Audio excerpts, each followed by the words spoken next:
চলো আজকে তোমাদের সামনে কি নতুন রেসিপি নিয়ে চলে এসেছি, চিংড়ি মাছ দিয়ে ওল পাতার ভর্তা। তো দেখো এখানে কেটে নিয়েছি আদা, রসুন, পেঁয়াজ এবং চিংড়ি মাছ। তো দেখো এগুলো ভালো করে একসাথে বেশ ভেজে নেব।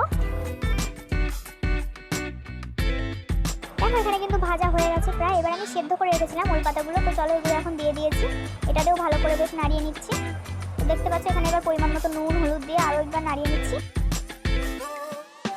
চলো এটিকে ভালো করে তেলে নেওয়া যাক। দেখো এখানে তেলে নিচ্ছি আমি ভালো করে, ঢেকে দিয়েছি কিছুক্ষণ, বেশ মিনিট 5 মতো ঢাকলেই হবে। দেখো আমি আবার নাড়িয়ে নিচ্ছি একটু।